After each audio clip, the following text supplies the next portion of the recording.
এটাকে একটা জাতীয় সরকার বলার কোনো যুক্তি নেই, এটা বিএনপি সরকার। মূল শপথটাও নিতে চাইছিল না, বলেছিল, আধা ঘন্টা পরে আবার নিল। প্রথম না করলো কেন, পরে নিল কেন বলে নেই তো, ব্যাখ্যাটা আমি জানি না। এইবারই তো ভোটের জন্য আওয়ামী লীগের দাঁড়িয়ে দাঁড়িয়ে গেছে তো পার্টিগুলো, এগুলো নিয়ে নাটক টাটক হবে। আই এম সরি এই শব্দটা ব্যবহার করার জন্যে। তো আসল বন্দোবস্তের জায়গায় তো দুর্বল রয়ে গেল। শেষ পর্যন্ত গিয়ে প্রফেসর ইউনুসকে নিয়ে আসলেন। উনি বিশাল পার্সোনালিটি, কিন্তু উনি বিপ্লবীর মানুষ না, উনি একদম গণতন্ত্রের মানুষ, তাও আমেরিকান গণতন্ত্র।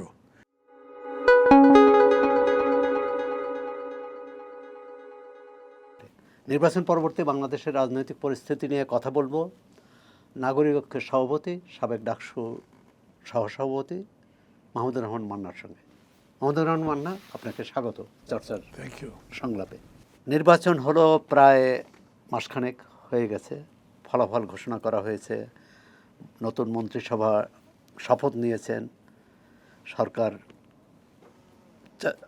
চলছে, সামনে জাতীয় সংসদ নির্বাচন, সামনে জাতীয় সংসদ অধিবেশন, কিন্তু নির্বাচন নিয়ে বিতর্ক যাচ্ছে না। কেন এই বিতর্ক? প্রথম কথা আপনাকে ধন্যবাদ দিই যে ডেকেছেন এই সময় এবং এই ইস্যুর উপর। আবার অনেক কথা বলার আছে, এত কথা তো আর বলা যাবে না এইখানে। এই নির্বাচন নিয়েও আমার অনেক কথা বলার ইচ্ছা ছিল। আমি নির্বাচন করেছি, আবার ভোটের ফলাফল যেটা হয়েছে, আমি এত শকড, একটা ট্রমার মতো আমার কাছে, এটা হতেই পারে না, মানতে পারছি না আমি। মানে কতগুলো বাস্তব ঘটনা থাকে না, যে আমি দেখছি এখানে এতগুলো মানুষ, এই মানুষগুলো সম্পর্কে আমার একটা হিসাব আছে, একটা অ্যাসেসমেন্ট আছে। পরে দেখছি না এই সবগুলো লোক আমার বিরুদ্ধে, এটা কীরকম করে হয়? কিন্তু তখন যেহেতু আমি আমার এলাকাতে ছিলাম, ঢাকার সাথে ওরকম কোনো যোগাযোগ ছিল না, আমি কিছু বলি নাই, মনের কষ্ট চাপতে চাপতে ঢাকা আসছি। এরকম কেন হবে? মানে আমার সেন্টার ছিল 114টা, 10টা করে এজেন্ট দিতে হয়েছে আমার, বাইরে অফিস ছিল 20টা করে লোক ছিল, তাতেই আমার 1000-4-5 লোক ছিল। আমি মোট ভোট পেয়েছি 3500, বাকি ভোটের কথা তো বাদই দিলাম। কয়েকটা জায়গাতে আবার বাড়ি যেটা, সেই জায়গাতে আবার ভোট অন্তত 400 আছে, 3টা ভোট বাইরে যেতে পারে, বাকি সব আমার জ্ঞাতি গোষ্ঠী, ওরা বাইরে যান না। ভোট পেয়েছি হয়তো 200-র কম। এগুলো অনেক ছিল, কিন্তু তবু ভাবছি কী জানি, ব্যাপারটা বুঝতে পারছি না। আগেই আমার ভোটে অংশ নেওয়া নিয়ে আমার প্রতিপক্ষ বিএনপি যিনি প্রার্থী ছিলেন, এখন মন্ত্রী হয়েছেন, বহু রকম কিছু হয়েছে, সেগুলো সবাই জানে, আমি ওগুলো বলছি না। তো আমি কষ্ট চাপতে চাপতে ঢাকা আসবার পরে যেগুলো দেখলাম এবং এই পর্যন্ত যা যা ঘটনা ডেভেলপ করলো, ঢাকাতে তো একটা ব্যাপক সংখ্যক মানুষের বিশ্বাস, 4-5টা ভোটে রীতিমতো এখানে ইঞ্জিনিয়ারিং হয়েছে। মানে 4-5টা আসনে আসনে না, কিন্তু এই যে তার মানে ইলেকশন ইঞ্জিনিয়ারিং কথাটা বলা হচ্ছে, হ্যাঁ, সেটা আপনিও তাই মনে করেন? আমি এসে দেখলাম, না মনে করার কথা পরে। ধরেন গোটা দুয়েক আসন ব্যাপারে একেবারে তারা বলছে এটা হয়েছেই। তারপরে টিআইবির রিপোর্ট দেখলাম, যেমন মানে 3-4টা আসনের কথা বললেন যে এটা হয়েছে, এটা আপনিও জানিয়ে পরে আমি নাম আসন ধরে আবার কাউকে ছোট বড় করতে চাচ্ছি না, কি করবো না। আচ্ছা, টিআইবি রিপোর্ট নিয়ে হ্যাঁ, তো তাদের মধ্যেও যদিও ওর মধ্যে রিজার্ভেশন ছিল, তারা বলে যে এই আসন পুরোটাই হয়েছে, মানে 25-30টা আসনের কথা বলছে, সংখ্যাটা ঘটে গেছি যেখানে ভোটে এরকম হয়েছে। তারপরে জামাত অভিযোগ করেছে, জামাত ইসিতে কমপ্লেন করেছে, ওরা ভোটের কিছু গিয়ে জব্দ করেছে, আবার গোনা হবে। সব মিলে কিন্তু মানুষের মধ্যে ধরেন যে 24-এর অভ্যুত্থানের আকাঙ্ক্ষায় যে নির্বাচন, যা প্রত্যাশা ছিল, মনে করেছিল সেই রকম ভোটই হয়তো বা হচ্ছে বা হয়েছে, এখন এই বোধটা নাই। আপনার বগুড়ার আসনে যে নির্বাচন করছিলেন সেটা নিয়ে বেশ জটিলতা। প্রথম আপনার প্রার্থিতা বাতিল, পরে মামলা, তারপর আবার প্রার্থিতা পাওয়া গেল, এবং মাঝখানে আবার আপনি ঢাকা 18 থেকে নির্বাচন করার কথা বললেন। মানে পুরো বিষয়টাকে মানে এর মধ্যে কোনো ষড়যন্ত্র ছিল? না, আমি ষড়যন্ত্র ঠিক বলবো না, কিন্তু আমি নিজেই খুবই হতবুদ্ধি হয়ে গেছি। আমাকে তো ধরেন বিএনপির মহাসচিব মির্জা ফখরুল ইসলাম আলমগীর, তারা তাদের পুরা টিম নিয়ে যে সমঝোতার নির্বাচনের প্রার্থী হিসেবে ঘোষণা করেছিলেন, কিন্তু তারপরে তারা আবার তাদের ক্যান্ডিডেটও দিয়েছেন। আমি যখন গিয়ে জিজ্ঞেস করেছি তখন তারা আমাকে প্রকারান্তে বলেছেন ওটা একটা ডাবি ক্যান্ডিডেট, যেহেতু আপনার ঋণ খেলাপিটা নিয়ে কথা উঠছে, সমস্যাটা আছে। কিন্তু এরকম কোনো সমস্যা ছিল না। এটাও কনকক্টেড নিউজ বানানো হয়েছে, ফলস একটা নোটিশ দেওয়া হয়েছে ব্যাংকের পক্ষ থেকে, সেই ব্যাংকের স্টাফদের সেই জন্য শাস্তি হয়েছে, এগুলো তাদেরকে বলেছি আমি। তারপরে বলে ঠিক আছে তাহলে আমি জমা দেবো। তখন যেহেতু আমার এলাকার এটা নিয়ে এত চাপাচাপি হচ্ছে, আমি দুটো জায়গায় জমা দিলাম। তখন আমি তো ঢাকা 18 করবার চিন্তা করিনি কখনো, আমি আমার এলাকাতেই ছিলাম। তারপরে কি হলো, একই ফর্ম ফিল আপ করেছি আমি, বগুড়াতে টিকলো না, ওটা বাতিল হয়ে গেল, কারণ ওই যে একটা মপ তৈরি করা হয়েছিল, ওরা সব ভিডিওতে দেখেছে তো, টিভিতে আসছে কিছু কিছু। তখন আবার গেলাম যে আপনারা যে ডামি বলছেন, তিনি পুরা দল নিয়ে গিয়ে বিরোধিতা করলো, তাই নাকি, আচ্ছা দিকে আমরা খোঁজ দেবো। তারপরে উনি তো তার মতো ক্যাম্পেইন করছেন। আমি এখন মানে আমার কী করা উচিত ছিল আমি বুঝি না। আমার গিয়ে কি তাদের বোঝানো দরকার ছিল? তাদের বোঝানোর কী আছে? তারা আমাকে ডিক্লেয়ার করেছেন তারা আমার পক্ষে যাবেন, তারা তো অন্য জায়গাতে এগুলোতে মানে অ্যাকশন নিয়েছেন যারা এরকম করেছে। এখানে অ্যাকশন নিলে ওরা চললো, পুরা এলাকাটা একটা কনফিউশনের মধ্যে, আসলে ক্যান্ডিডেট কে, এটা কি হলো, যাকে দেওয়া হয়েছে তার এরকম কোনো জনপ্রিয়তা তো ছিল না, এই হয়ে গেল। কিন্তু আপনার নির্বাচন তো করলেন শেষমেশ। নির্বাচনের আগে বিএনপি বলেছিল যে যাদের সঙ্গে আন্দোলন করেছে তাদের সঙ্গেই একসঙ্গে নির্বাচন করবে এবং সরকার গঠন করবে, সেটা কি হলো? মানে এখন ধরেন একজন দুজনকে তো তারা সরকারে দিয়েছে, আমি বললে এখন ওনারা কীরকম কষ্ট পান নাকি তা তো বুঝতে পারি না। ওরকম যদি না থাকতো তাতেই বা কী হতো, ওই থাকাতে যে এই সরকারের কোনো চরিত্র আলাদা একটা বৈশিষ্ট্য পেয়েছে তা তো পাইনি। সে এটাকে একটা জাতীয় সরকার বলার কোনো যুক্তি নেই, এটা বিএনপি সরকার। সেই বিএনপি সরকারের মধ্যে তারা অন্য দুজন তিনজনকে অ্যাকোমোডেট করেছে, এইটা বলা যায়, করেছে। 2001-এর নির্বাচনে আপনি প্রার্থী ছিলেন এবং সেই নির্বাচনে আপনি হেরেছেন, কিন্তু অনেক ভোট পেয়েছিলেন। 18-র কথা বলছেন আপনি? হ্যাঁ, না, যে নির্বাচনে আপনি হেরেছেন, আওয়ামী লীগের প্রার্থী হিসাবে হেরেছিলেন, মানে আপনি জয়ী হতে পারেননি সম্ভবত 2001-এর নির্বাচনে, কিন্তু ভোট পেয়েছিলেন অনেক। জি। তা সেই নির্বাচনের ভোট আর এই নির্বাচনের ভোট, সেটা কিভাবে মেলাবেন? সোহরাওয়ার্দী সাহেব, আপনাকে আমি বলি, এরকম বললে না অনেকের কাছে বলে হবে যে এই লোকটা তো ভোটে যেতে যেতে এখন সব কথাবার্তা বলছি। আমি আপনাকে বলছি, আপনার স্টাফ যারা আছে তাদের বলছি, আমার এলাকায় গিয়ে 100টা লোককে ডাকেন, একদম নিরীহ যাদের মনে করেন, একটা স্যাম্পল স্টাডির মতো জিজ্ঞেস করেন কি বলে, তারপরে আপনার মনেই হবে না যে আমি এই ভোট পেতে পারি। এখনও আজকের দিনের কথা বলবো আমি। নতুন মন্ত্রিসভার একজন রাজনৈতিক দলের নেতা না, একজন রাজনৈতিক বিশ্লেষক হিসেবে বলেন, নতুন বা দীর্ঘদিনের রাজনৈতিক কর্মী হিসাবে নতুন মন্ত্রিসভাকে কিভাবে দেখছেন বা মূল্যায়ন করবেন? না, মূল্যায়ন করবার মতো সময় এখনও হয় নাই, কিন্তু কীরকম দেখছি, একভাবে তো দেখছি, সামনে তো আছে। এই দেখাটা মানে আমি অনেকটা ধরেন যে দেখছি, কেবল দেখছি, ভাবছি, বুঝতে পারছি না এটা কেন হলো, এটা তো এর চাইতে ভালো হতে পারতো, বা এটার পারফরমেন্সটা কী হতে পারে, এরকম দেখতে দেখতে ধরেন কত 17 তারিখে শপথ দিয়েছে, আজকে 1 মাসের কাছাকাছি, আর 6-7 দিন আছে। তো এই সময়ের মধ্যে আবার এরকম কিছু কিছু ঘটনা ঘটেছে যাতে প্রশ্ন তৈরি হওয়ার মতো। কোনো মন্ত্রীর আচরণ উচ্চারণ প্রশ্ন তুলেছে।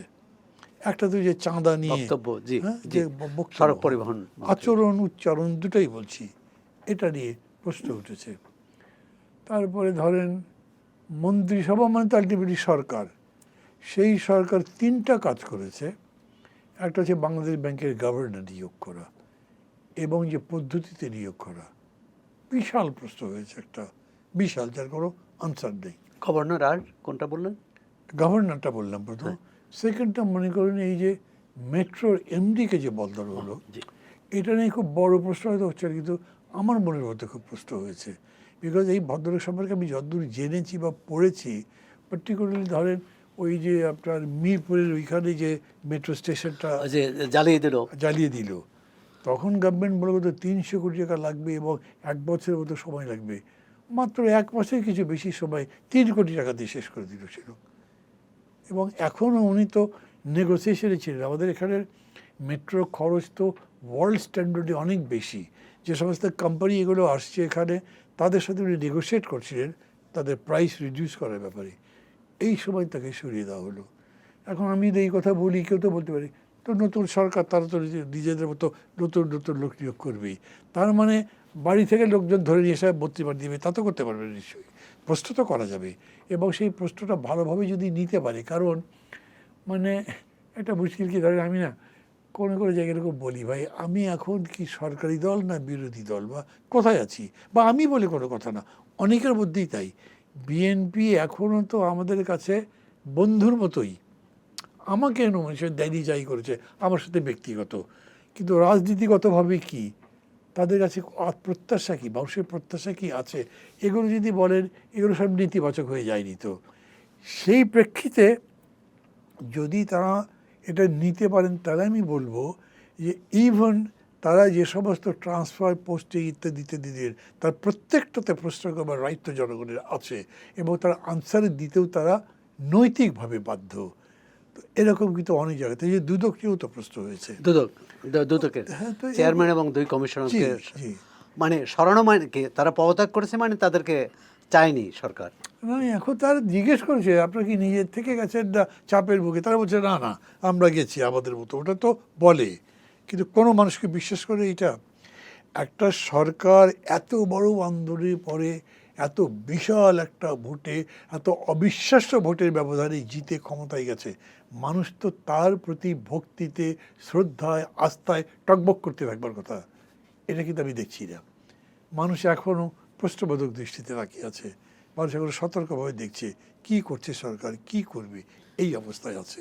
প্রশাসনের শীর্ষ পর্যায়ে যেসব রদবদল হলো, সচিব সচিব পর্যায়ে বিশেষ করে সচিব, তারপর বিভিন্ন সংস্থার কথা বললেন, এটি কি আমরা তো নির্বাচনের আগেই বাদানুবাদ শুনছিলাম যে কেউ, বিএনপি বলছিল যে প্রশাসনে জামাতের লোক ভরে আছে, জামাত বলছিল প্রশাসন সব বিএনপির লোকরা নিয়ন্ত্রণ করছে।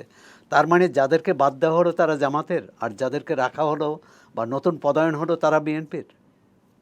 আমরা কি প্রশাসনকে এভাবে দেখব? না, ওই কথার ভিত্তিতে আপনি দেখবেন কেন, কিন্তু সেটার চেয়ে বড় কথা, আমাদেরটা তো আমেরিকান অ্যাডমিনিস্ট্রেশন নয় যে যে পার্টি জিতবে সেই পার্টির টোটাল সেট আপ আসবে। আমরা তো তা করি না। আমরা সবসময় বলি যে প্রশাসন থাকবে প্রশাসনের মতো, দল নিরপেক্ষ থাকবে, ও দলবাজি করবে না, কোনো দল অনুযায়ী দেখবে না, একদম জাস্টিস যেটা যেটা সঠিক সেটা করবে। সেইভাবে যদি দেখেন, তাইলে এই অ্যাটিটিউড এই গভর্নমেন্ট এখনও দেখাতে পারেনি, বা সেরকম কিছু আসে নাই। সেইখানে আমি একে বিএনপিপন্থীও বলতে চাই না, জামাতপন্থীও বলতে চাই না। রিয়েলিটি কি দেখেন, এই যে গাজীপুরের একটা কারখানা, ওই যে তার তৈরি করে কিসের, চাঁদা চাইলো, তারপর চাঁদা দেয়নি বলে গিয়ে হামলা করলো, তারপরে সেখানে আগুন টাগুন লাগিয়ে দিল। সেই ভদ্রলোক মামলা করতে গেছে, তো রূপগঞ্জ থানার ওসি বলছে যে থানা বিএনপির প্রেসিডেন্টের নাম দিতে পারবেন না, এবং আলটিমেটলি উনি থানা বিএনপির প্রেসিডেন্টের নাম বাদ দিয়ে মামলা দিয়েছেন। সেম কেস, আমার বেলা, আমার থানায়, আমার কেস, আমার লোক মামলা করতে গেছে, একই ঘটনা ঘটেছে। তো তার মানে কি সারা দেশ নির্বাচন আগে না পরে? আগে আগে। আর এটা তো এখনকার কথা। আমি এরকম রিপোর্ট আরও পাই। তার মানে সারা দেশে পুলিশকে এরকম ব্যাপার যে তারা বিএনপি যা বলবে তাই করে চলবে, তোরে বিএনপির পুলিশ বাড়ি নাকি? তখন আমরা বলতাম আওয়ামী পুলিশ। আমি এখন এরকম বলছি না, কিন্তু মানে উদাহরণ তো এরকম বলছে যে তারা ওইটাই করতে চায়। আপনি যদি ধরেন আলাদা করে আলাপ করেন না, প্রশাসন মনে করে এখন বিএনপি ক্ষমতা এসেছে, তাদের কথা মতো চলতে হবে, এই অ্যাটিটিউডটাই তো চেঞ্জ করবার সংস্কারটাই তো আমাদের আন্দোলন। আমরা নতুন কিছু করতে চাই, এই অ্যাটিটিউড আমি দেখছি না। হ্যাঁ, জুলাই অভ্যুত্থানের তো এই সংস্কার, রাষ্ট্রীয় সংস্কার একটা মৌলিক বিষয় ছিল। জুলাই সনদও সই হয়েছিল। দলীয় প্রধান হিসেবে আপনি সেই সনদে সইও করেছেন। সনদের ভবিষ্যৎ কি? ইতিমধ্যে রিট হয়েছে, সাংবিধানিক আদেশ এবং সনদ নিয়ে আদালত রুল নিশ্চিত জারি করেছে। মানে সম্ভবত সবচাইতে জটিল প্রশ্নটা এখন আপনি আমাকে করলেন, এবং এটাই খুব স্বাভাবিক, এই প্রশ্ন তো সবার মধ্যে আসবে। আমি আমার একটা উপলব্ধির কথা বলি আপনাকে।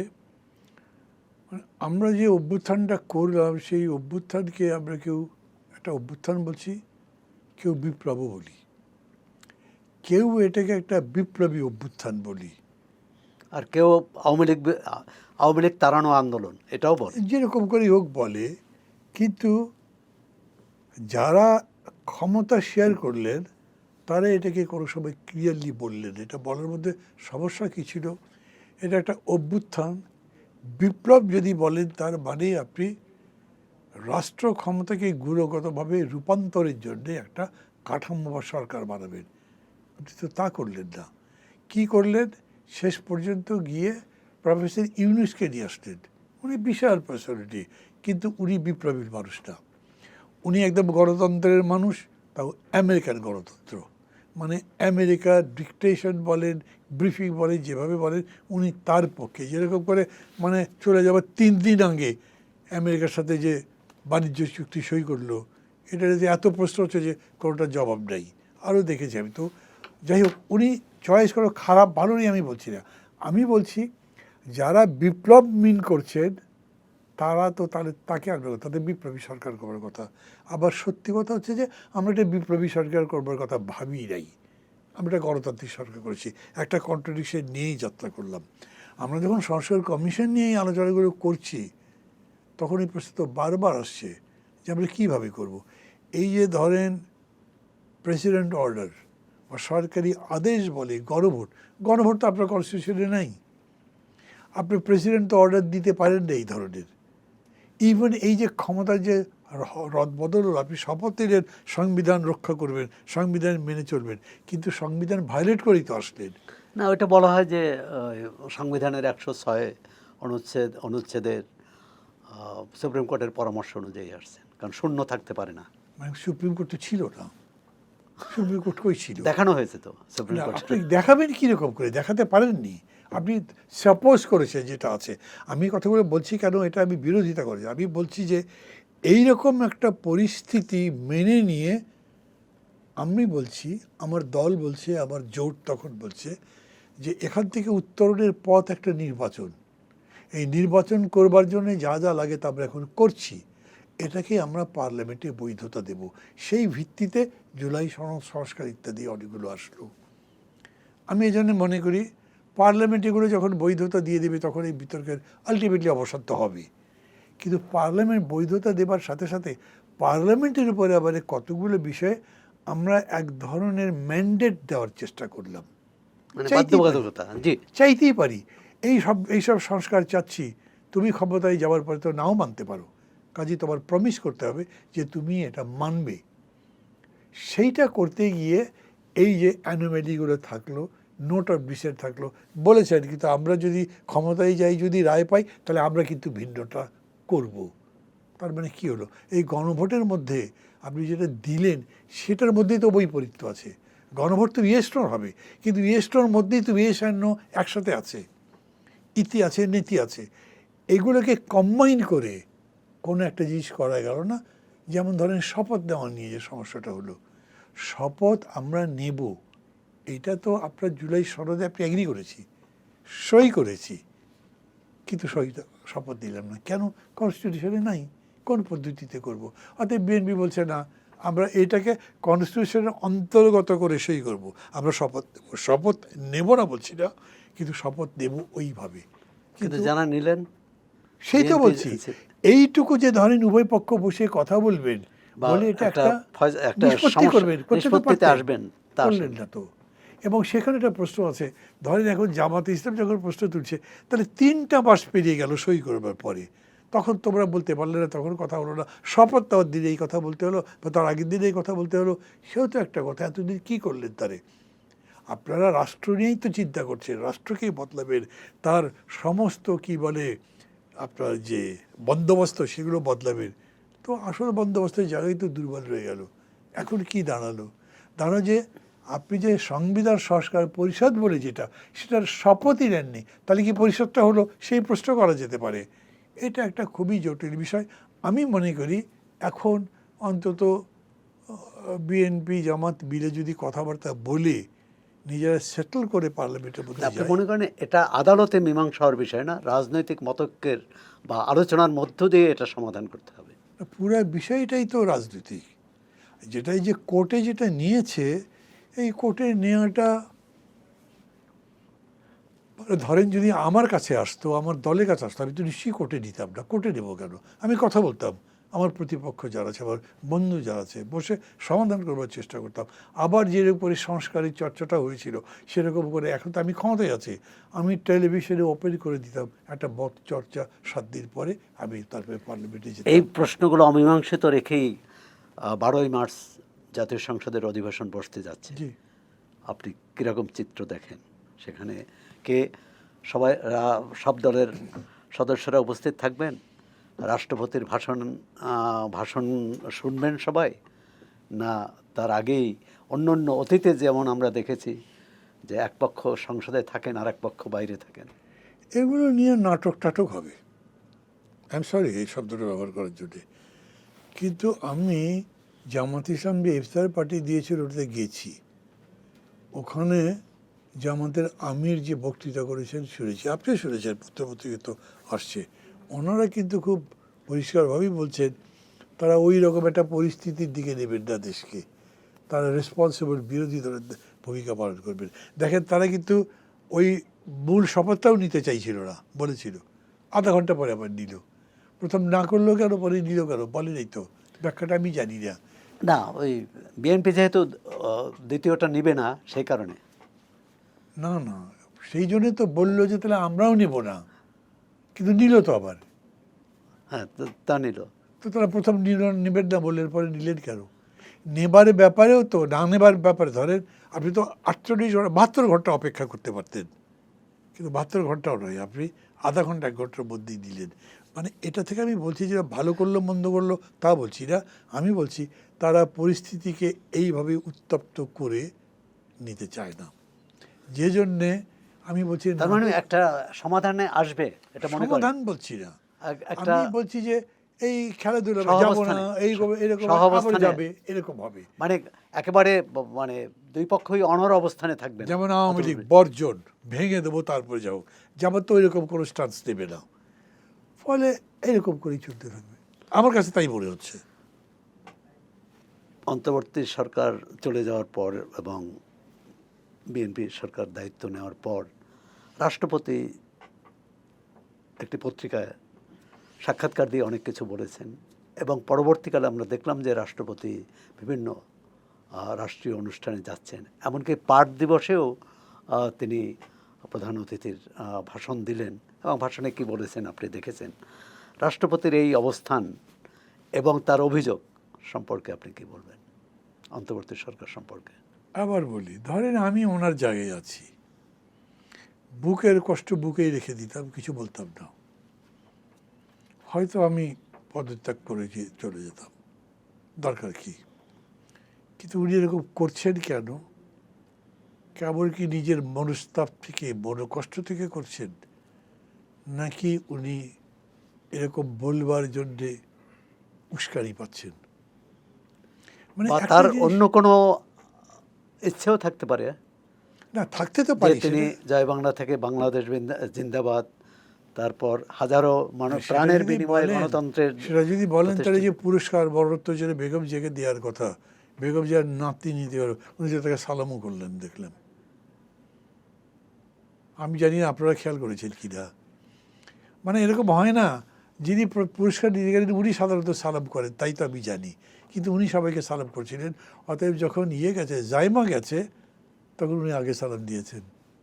না, সেটা আমাদের বর্তমান প্রধানমন্ত্রী দেখি যে সবাইকেই ছোট বড় ঘনিষ্ঠ প্রবীণ সবাইকেই নিজে হাতে নিজে সালাম দেন আগে, এবং চেয়ার থেকে উঠে দাঁড়ান। এটা সৌজন্য বোধ হিসেবে আমরা মনে নিতে করছেন পারি। যে প্রধানমন্ত্রীকে অনুসরণ করে প্রেসিডেন্ট এটা করছেন?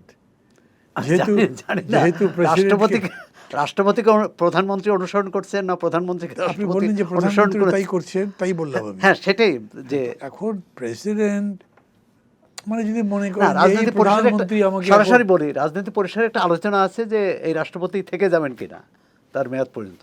না, ওটা তো বর্তমান সরকার জানবে, তো আমি বলতে পারবো না। আমি জিজ্ঞেসও করি নাই, কেউ আমাকে কিছু বলে নাই। উনি থেকে যেতেই পারেন, কারণ এরকম একটা কথা তো তার দলের মহাসচিব বলেছেন। আপনি এগুলো নিয়ে একটা কথা বলছেন কারণ তার টার্ম তো এখনও শেষ হয়নি। আমাদের দলে রাষ্ট্রপতি হওয়ার মতো 3-4 জন যোগ্য লোক আছেন, বলেছেন না? কাজে এটা তো একভাবে ব্যাখ্যা করা যেতেই পারে। কিন্তু আমি যেটা বলছিলাম, প্রধান প্রেসিডেন্ট হয়তো বেশ কৃতজ্ঞতা বোধ করছেন প্রধানমন্ত্রীর প্রতি। বা আগে আমি বিএনপির এই প্রতি। অবস্থায় ছিলাম, এখন আমি বাইরে বেরিয়ে আসছি, নিঃশ্বাস নিতে পারছি, কথা বলতে পারছি, আমার কথা পাবলিকলি যাচ্ছে, সেই কৃতজ্ঞতা বোধ থেকেও করতে পারেন। কিন্তু রাষ্ট্রপতি তো একটা প্রতিষ্ঠানও, মানে অন্তর্বর্তী সরকার যে আচরণ করেছে সেটাকে কিভাবে নেবেন? মানে তাকে পদে পদে না, আমি ঠিক মনে করি না, মানে অবশ্যই করি না। পদে পদে অপদস্থ করা। না, আমি তাকে পছন্দ করি কি না করি সেটা তো কথা না, প্রতিষ্ঠানকে তো আবার সম্মান করতে হবে। আমি তো রেখেছি তাকে, আমি বাদ দিয়ে দিতাম তাহলে একটা কথা ছিল, কিন্তু রেখেছেন যখন, তখন থেকে অন্তঃপুরবাসিনী বানিয়ে ফেলছেন, এটা তো কোনো কথা না। সেই হিসেবে উনি যে বলেছেন, এটা মনের কষ্টে বলেছেন। কিন্তু আমি বলছি, আমি হলে মনের কষ্টে এভাবে এক্সপ্রেস করতাম না, এটা আমাকে বড় করতো না, এটা ওনাকে বড় করেনি। এখন যিনি আবার এ পেয়ে খুব গুলগুলা, খুব ঘুরছেন, যাচ্ছেন, বলছেন, আর মনে করছেন, যদি মনে করেন যে ওরা তো আমাকে সুযোগটা দিয়েছে, এটাও ঠিক না। প্রেসিডেন্ট ইজ প্রেসিডেন্ট, উনি মানুষটা যাই হোক, উনি রাষ্ট্রের 1 নম্বর লোক, এই সম্মানের জায়গাটা রেখে বিদায় নিতে পারাই ভালো ছিল। দীর্ঘ আন্দোলন সংগ্রামের পর নতুন সরকার আসলো, নতুন সরকারের কাছে মানুষের প্রত্যাশা অনেক। সরকার 180 দিনের কিছু কর্মসূচি ঘোষণা করেছে, নির্বাচনী ইশতেহার তো আছেই। এই কর্মসূচিগুলোর মধ্যে ফ্যামিলি কার্ড, কৃষকদের কৃষকদের ঋণ মওকুফ, শুল্কমুক্ত গাড়ি না নেওয়া, এ ধরনের, এটি কি মনে করেন দেশের এই মুহূর্তে যে অর্থনৈতিক সংকট যে পর্যায়ে, তাতে এইসব কর্মসূচি খুব বেশি জনজীবনের যে আকাঙ্ক্ষা পূরণ অথবা জনজীবনের যে সংকট সেটা সমাধানে যথেষ্ট বলে মনে করেন? মানে দেশের অর্থনৈতিক সংকট বিবেচনায় যদি এটা বলতে চান, না তা কেন হবে? এখন আবার তো পরিস্থিতি একটা নতুন অর্থনৈতিক হয়েছে। সমস্যা, মানুষের জনজীবনের সমস্যা। এখন আবার তো নতুন একটা পরিস্থিতি হচ্ছে না, মধ্যপ্রাচ্য যুদ্ধের জন্য। হ্যাঁ, না, যুদ্ধটা পরে, যুদ্ধটা বাদ দিয়েই বললাম, যুদ্ধটা বাদ দিয়েই যদি বলেন দেন যুদ্ধটা ফ্যামিলি বাদ কার্ড। দিয়ে যদি হয়, ধরেন ফ্যামিলি কার্ড একটা উদ্যোগ ভালো, কিন্তু আমাদের কিন্তু অনিয়ম হবে না নিশ্চয়তা আছে। আমাদের একটা প্রপোজাল ছিল, জানেন এই ব্যাপারে, যেটা আমি এখন যদি প্রধানমন্ত্রী হয়েছেন, প্রধানমন্ত্রী হওয়ার আগে তাকে বলেছিলাম, আর এটা কিন্তু ওপেনলি বলে বেড়াতাম, সেটা হচ্ছে মানে পৃথিবীর দেশে দেশে চালাচ্ছে ইউনিভার্সাল বেসিক পে। জি জি জি। একদম ইনকামলেস যে মানুষ, তাদেরকে রাষ্ট্র মানে রেগুলার বেসিস একটা পেমেন্ট দেবে। আমরা বলতাম 6 কোটি মানুষকে 1,000 করে টাকা দেবো। এখন আমি হিসাব করে দিচ্ছি 6 কোটি মানুষকে দিতে হবে না, আপনি 4 কোটি মানুষ বা 3-3.5 কোটি মানুষকে দিতে হবে যারা একদম পুয়ার। তো ওদেরকে আপনি টেলিগ্রাফিক ট্রান্সফার করে দেবেন, বিকাশে দেবেন, নগদে ফ্যামিলি দেবেন। কার্ডের টাকাটাও তো ওভাবেই যাবে। কোনটা? ফ্যামিলি কার্ডের টাকাটাও, ফ্যামিলি কার্ডেও তো টাকা দিচ্ছে, ফ্যামিলি কার্ডে তো 2,500 টাকা দেবে, করে। কিন্তু ফ্যামিলি কার্ডটা কিভাবে হবে? কার্ডটা যে ভোটার আইডি আইডি যাদের আছে তা সেটা না, সেটাকেই সেটা আপনি করতে পারে। দরিদ্র পরিবার চিহ্নিত করে করবেন তো, অত কিছু স্পেল আউট করা আছে বলে মনে হয় না। আমার প্রপোজাল ছিল কি, ধরেন আপনি ডেটা বেস করবেন। ডেটা বেস করা তো খুব কঠিন কিছু না, বিকজ অনেক কিছু করাই আছে। আপনি এই দরিদ্র মানুষ এতগুলো আছে এইভাবে, এদেরকে দেবে তো সব, এদের ব্যাঙ্ক অ্যাকাউন্ট নাম্বার বা যাই করলেন। আবার বলছি, টেলিগ্রাফিক ট্রান্সফার মানে ইন বিটুইন মধ্যস্থ টাকায় কেউ থাকতে পারবে না, স্ট্রেট টাকা তার কাছে চলে যাবে, সেই ব্যবস্থাটা থাকা দরকার। এমনিতে আমি বলবো যে অ্যাপ্রোচটা খারাপ নয়, কিন্তু আমাদের দেশে তো একসময় আইয়ুব খান ভালো কিছু কথার বলে রেশন কার্ড চালু করেছিলেন, সব রেশন ডিলারগুলো বেড়ে যেত। এখন এইটাও আমরা বেকার ভাতা দিয়েছি না, বৃদ্ধ ভাতার কথা বলেছি না, এগুলো পাইনি তো লোকজন, ওটাও তো ভালো আইডিয়া ছিল। পেয়েছে, মানে পুরোটা পায়নি, কিছু দলীয় লোক পুরোটা পেয়েছে। পাইনি, দলীয় লোক পেয়েছে, ঘুষ দেওয়া ছাড়া পাইনি, মেলা আছে অভিযোগ এগুলো। কিন্তু আপনি তো নির্ভেজাল করতে চান, দরিদ্র মানুষকে দেবেন, সেই মানুষগুলো যাতে পায় সেটা নিশ্চিত করবেন কেমনে, সেই পদ্ধতিটা ক্লিয়ার করা দরকার ছিল। সেটা এমনভাবে ক্লিয়ার করা দরকার যে অ্যাডমিনিস্ট্রেশন জানবে, পার্টি জানবে, যারা পাবার তারাও জানবে, এটা অ্যাসিওর হবে। তাইলে হয়তো তারা করবেন এরপরে, আমি জানি না, কিন্তু এটা করতে হবে। বাংলাদেশে তো এক হচ্ছে বৈরী রাজনীতি, মানে মানে কেউ কাউকে মেনে নেয় না, দেখতে পারে না, এই যে বৈরী রাজনীতি। আরেকটি হচ্ছে অসহযোগিতামূলক, মানে আমরা ভালো নির্বাচন পেয়েছি অতীতে, অন্তত 4টা নির্বাচনের কথা বলা হয়, ভালো সংসদ পাইনি। এখন কি মনে হয় যে রাজনৈতিক সংস্কৃতির কোনো বদল কি আশা করেন বা মনে মানে করেন যে এখন পর্যন্ত আমি দেখছি না, তবে এই এতগুলো বছরের আন্দোলন আর পার্টিকুলারলি 24-এ যে বিশাল অভ্যুত্থান, এইটার একটা প্রভাব আমি রাজনীতির মধ্যে দেখি। মানে আপনি খেয়াল করে দেখবেন যে এখন কিন্তু ব্লেম গেম আগের তুলনায় কম, এখন গালাগালি করা, অশ্লীলতা কম। ইভেন টক শোর মধ্যেও দেখবেন আগে তো ঝগড়াঝাটি লেগে যেত না, মারামারি লেগে এরকম হচ্ছে না। হ্যাঁ, মারামারি চোখ তুলে দেওয়ার মতো একটা অবস্থা। ইভেন ধরেন শেখ হাসিনা খালেদা যে পাশাপাশি বসতে রাজি হয়নি সংসদে, দুজন দুই করে চলে গেছে না, এখন ওইটা নেই আর। এটা অনেকখানি ডেভেলপ করেছে এবং নতুন প্রধানমন্ত্রী কিছু কিছু জিনিস করেছেন। এই যেমন ধরেন যে বিরোধী দলের ইফতার পার্টিতে গেলেন, বিরোধী দল তারপর নেতাদের তাদের বাড়িতে গেলেন। বাসায় বাসায় গেলেন, এগুলোকে আপনি বলতে পারেন এগুলো তো ভাই আগেও কেউ কেউ করেছে, পরে তো টিকে নাই। কিন্তু এই কাজটার মধ্যে কোনো দোষ নেই, এটা ভালো একটা কালচার হিসেবে এটা আপনাকে একটা ভালো মেসেজ দেয় যে আপনি সবাইকে অ্যাকোমোডেট করতে চান। বা একটু আগে আমি সমালোচনা করলাম যে জামাত ইসলাম তো ওই আন্দোলনটা করবে না, তারা কোঅপারেট করতে চায়, দায়িত্বশীল বিরোধী দল। ধরেন কনসেপ্ট অফ দায়িত্বশীল বিরোধী দল তো ভালো, গঠনমূলক। হ্যাঁ গঠনমূলক, ভালো তো, যদি সেটা ওনারা করেন। তো এগুলো কিছু দেখার ব্যাপার আছে, অনেক কিছু তো আমাদের শেখারও ব্যাপার আছে। আজকে যা বলছেন সেটার পারসেপশন হয়তো পুরোপুরি তাদের কাছে নাই, এটা আবার আসবে, অন্যান্যরা বলবেন। মানে আগামী দিনগুলো ভালো হবার মতো উপাদান অনেক আছে, যদি যারা পরিচালনা করবেন তাদের মধ্যে সরাসরি কোনো বিভ্রান্তি, কোনো মোহ কিংবা কোনো বিপদগামিতা না ঢোকে, তাহলে হতে পারে। আমরা দীর্ঘদিন ধরেই দেখে আসছিলাম যে বাংলাদেশের রাজনীতির দুইটা ধারা, একটি আওয়ামী লীগ, একটি বিএনপি। আওয়ামী লীগ ক্ষমতায় থাকলে বিএনপি বিরোধী দলে, বিএনপি ক্ষমতায় থাকলে আওয়ামী লীগ বিরোধী দলে। এবার দেখলাম যে আওয়ামী লীগ দেশপটে নাই, বিএনপি ক্ষমতায় এবং বিএনপি জামাত ইসলামী প্রধান বিরোধী দল। তো এই রাজনীতির এই নতুন ধারায় কি চলবে না পরিবর্তন আসবে? এটা একটা খুবই ইম্পর্টেন্ট প্রশ্ন করেছেন। আমি মনে করি এইটা বোধহয় বাংলাদেশের রাজনীতি নিয়ে যারা ভাবেন তাদের সবারই ভাবা উচিত। সুতরাং আমি একদিন একটা আলোচনা সভায় এক দলকে উদ্দেশ্য করে জিজ্ঞেস করলাম, তারাই এটার উদ্যোক্তা ছিলেন, এই স্বাধীন বাংলার পতাকা তোলা নিয়ে আলোচনাটা ছিল। হ্যাঁ, জিজ্ঞেস করলাম যে আপনারা কি সরকারি দল না বিরোধী দল? তবে আমি বললাম আমি নাগরিক ঐক্য কি সরকারি দল না বিরোধী দল? প্রশ্নের জবাব দেওয়া তো খুব মুশকিল। আমি তো এখনো বিরোধী দল নই, আমি সরকারি দলও নই এখন। আজকে আমরা একটা জোটে ছিলাম, সেই জোটের কেউ কেউ কেউ কেউ সরকারি দল এখন, বা সরকারি জোট তো নাই, মানে দলের সরকার। সাথে আছে, ওই অর্থে আমি নাই। আবার আমাদের জোটে কেউ বেরিয়ে গেছে, মানে পুরা জিনিসটা অনেক আউলা ঝাউলা হয়ে গেছে, ওলট পালট হয়ে গেছে। এটা রিশেপ করবে, রিশেপ করবে তো একটা ফিলসফির উপরে হওয়া উচিত, পলিটিক্সের উপর হওয়া উচিত, একটা কর্মসূচির উপর হওয়া উচিত। কর্মসূচির প্রতি এখন পর্যন্ত কোনো ইয়ে নাই। এখন ইস্যু একটা আসছে, যেভাবে ধরেন সরকারি দল, মানে আগে আওয়ামী লীগ যেটা বলতে বেশি করে মুক্তিযুদ্ধের চেতনা ইত্যাদি ইত্যাদি, আমি বেশি করে সরকারি দলকে এটার আশ্রয় দিতে দেখছি, তারা এটা বলছে। এবং খুব এসেন্সিয়ালি যেহেতু বিরোধী দল হচ্ছে জামাত এবং তাদের স্বাধীনতার ভূমিকা নিয়ে বিশাল প্রশ্ন আছে যার জবাব হয়নি এখন পর্যন্ত, অতএব তারা হয়তো এই জায়গাগুলিতে কমফোর্টেবল। কিন্তু এরই ভিত্তিতে জিনিসটা তৈরি হবে কি না তা বলা খুব মুশকিল। কেন? আপনি আমাকে ফোন করলেন না, আমি আপনাকে বললাম যে আমি তো তাজউদ্দিন সাহেব এবং কামরুজ্জামান সাহেবের সামনে। এখন আমি দেয়ালে দেখলাম, ঢাকার রাজপথের দেয়ালে তাদের পোস্টার হয়েছে।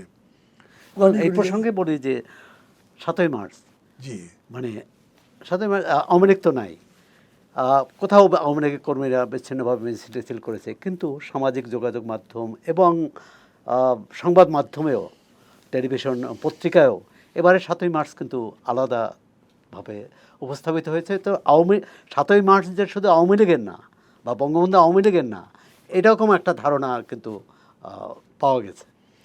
মানে আপনি হয়তো এরকম করে বলবেন, কিন্তু আমি মনে করি যে ৭ই মার্চ তো একটা হিস্টোরিক্যাল ডে, এবং সেদিন শেখ মুজিবুর রহমান রেসকোর্সে যে বক্তৃতা দিয়েছেন সেটা একটা ঐতিহাসিক ভাষণ।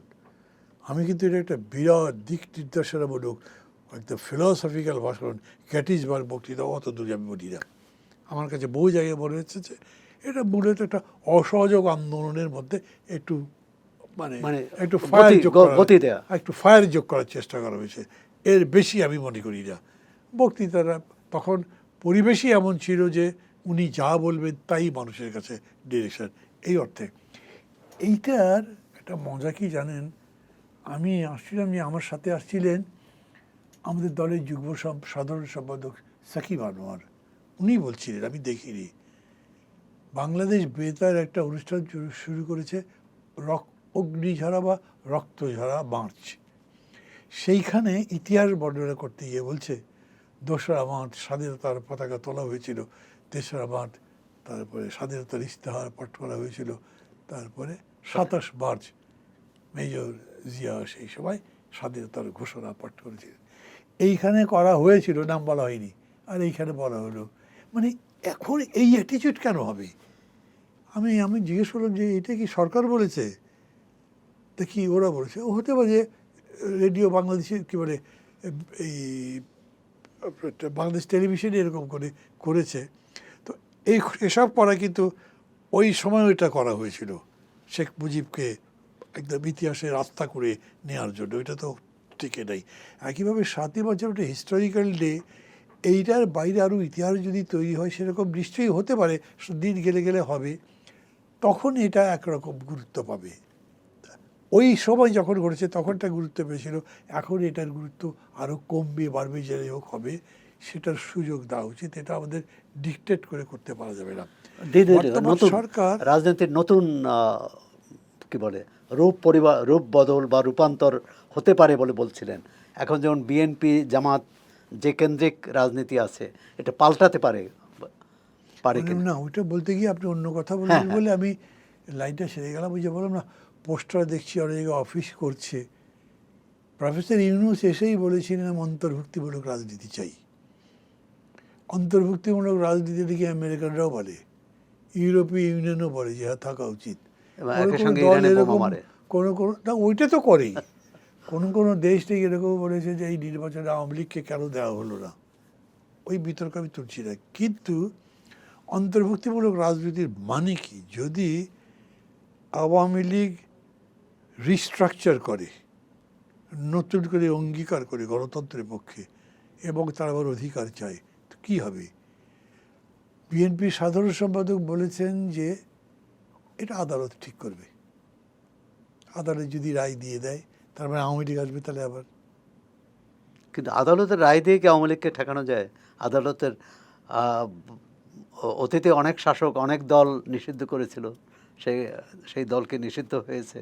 আপনার জাসদও এক সময় জিয়াউর রহমানের সময় নিষিদ্ধ হয়েছিল, কমিউনিস্ট পার্টি নিষিদ্ধ হয়েছিল, জামাত ইসলামও নিষিদ্ধ করেছিল আওয়ামী লীগ। আমি আপনাকে সেটাই বলতে চাইছি, ধরেন কোর্টের রায় হোক বা না হোক, 5 বছর পরে যে নির্বাচন হবে সেই নির্বাচন, এইবারই তো ভোটের জন্য আওয়ামী লীগের দাঁড়িয়ে দাঁড়িয়ে গেছে তো পার্টিগুলো। আওয়ামী লীগ না থেকেও নির্বাচনে ছিল একরকম। সেটাই তো বলছি, 5 বছর পরে তারা কীরকম করে থাকবে? তারা তো ফর্মালি যদি আসে এই শেপ থাকবে, যে তার তো কোনো গ্যারান্টি নাই। এইটা এখন খুবই একটা ভোলাটাইল, খুবই আনস্টেবল একটা পরিস্থিতি। এইটাকে শেপ দেওয়ার কাজটা বিএনপি করতে পারে, তাদের হাতে দায়িত্ব। তারা কি পারবে আমি জানি না, বিএনপিকে আমি কাঠগড়ায় তুলছি না, কিন্তু বিএনপির কাছে আত্মজিজ্ঞাসা, মানে তাদের আত্মজিজ্ঞাসায় আসা উচিত যে এখন পুরা পলিটিক্স শেপ দেওয়ার কাজ তাদের হাতে। ইফ দ্য মিস, তাহলে যে নতুন জিনিসটা আসবে সেটা এখন ভবিষ্যৎবাণী করা যাবে না। কিন্তু বিএনপি এই 1 মাস পর্যন্ত যা করেছে, নতুন কোনো ডাইরেকশন সেট হয়নি। 1 মাস যথেষ্ট সময় আমি তা মনেও করি না, কিন্তু যে সময়টা তারা পাবে তার মধ্যে ওই পলিটিক্সটা সেট করতে হবে আপনাকে। যদি পারেন তাহলে সেটা মানে সত্যিকারভাবে অন্তর্ভুক্তিমূলক রাজনীতি, অন্তর্ভুক্তিমূলক রাজনীতি তো লাগবেই। আপনি মানে এত বিশাল যে মানুষ আওয়ামী লীগকে সমর্থন করেছে বা জোটের, ওদেরকে আপনি রাজনীতির মধ্যে ঢুকতে দেবে না বললে তাদের ভোট তো দিয়েছে, এবারই তো দিয়েছে, এবং তাদের ভোটে বহু জায়গায় রেজাল্ট বদলেছে, এরকম তো আমাকে অনেকে বলেছে, অনেক জায়গায়। হ্যাঁ বলেছে। এবং বিএনপি যে 2 শতাধিক আসন পেয়েছে, তার পিছনে আওয়ামী সমর্থকদের ভোট একটা বড় ভূমিকা রাখতে পারে রাজনৈতিক আমি তো বহু বিশ্লেষকরা মনে জায়গায় করেন। দেখছি আওয়ামী লীগের লোকজন যাদের নামে মামলা আছে তারা এই ভোটের সময় আগে পরে এখন প্রকাশ আসছে, ঘুরে বেড়াচ্ছে, পুলিশ কিছু করছে না আপনি 5 তাদেরকে। বছর পর বলছিলেন, কিন্তু আগামী এক বছর, এর পরের বছর তো আমরা দেখব যে স্থানীয় সরকারের নির্বাচনগুলো হচ্ছে, এবং সেগুলো যদি নির্দলীয়ভাবেও হয়, তখন তো আওয়ামী লীগের যারা কর্মী সমর্থক তাদেরকে তো নির্বাচন থেকে বাইরে রাখা যাবে বলে মনে হয়। না, তার তো নির্বাচন করতে পারবেন, মানা করবেন কিভাবে? সেটাই। আপনি তো বলছেন দলীয় প্রতীক থাকবে না, থাকবে অবশ্য না। দলীয় প্রতীক থাকবার কথা বিএনপির কেউ কেউ বলেছেন। যেভাবেই হোক, যদি আপনি দলীয় প্রতীক দেন যে না তারা আওয়ামী লীগে আসতে পারে, অত দলীয় প্রতীক থাকুক, আমি জানি না কি হবে। এবং তাহলে তো সেই আওয়ামী লীগের রাজনীতি আবার প্রতিষ্ঠা করা হলো। এই জন্যই বলছি যে it is a highly philosophical political fight, অনেক বড় মাপের রাজনৈতিক দার্শনিক লড়াই, এটা করতে পারতে হবে। তা যদি না পারে তাহলে ঝগড়াঝাঁটি কাউতাল করতে করতে সামনে যাবেন, এর কোনো বিকল্প হবে না। অথচ আমাদের এত বড় অভ্যুত্থানের পিছনে উদ্দেশ্যটাই ছিল যে আমরা রিবিল্ড করব, নতুন রাজনীতি বানাবো। তো নতুন রাজনীতি আপনার মাথায় কিছু নাই, এমনি এমনি বানাবে না, তো সেটাকে আনতে হবে, বলতে হবে মানুষকে, চর্চা করতে হবে। সেটা জন্য দরকার লাগলে যেরকম সংস্কার কমিশনের বৈঠক হয়েছে এরকম ধরে ওভার দি ইয়ার্স করেন, মাস জুড়ে করেন, কি হতে পারে, রাজনীতি করা উচিত তো হইতে পারে।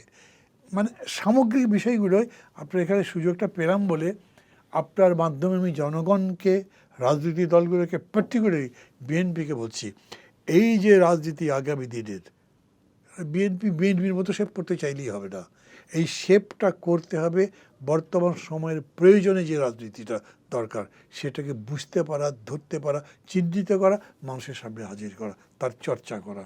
এইভাবে যদি শেপ নিতে পারে তাহলে হবে না। মানে মানুষের আকাঙ্ক্ষা অনুযায়ী রাজনীতিকে বদল করতে হবে, সেটি না পারলে তাহলে আবার আমরা পুরানো ধারায় যাব, এবং সেটা চাইনি। এখানে এই বিষয়টা এখানেই শেষ করি। আর আমি একটু যোগ করি। আচ্ছা, মানুষের শুধু আকাঙ্ক্ষা বলবে না, হয় কি জানেন, হঠাৎ করে যদি রাইট লাগে না, হিন্দু মুসলমান যদি পাগল হয়ে যায় একজন একজনকে বাড়তে, ওটাই তাদের আকাঙ্ক্ষা?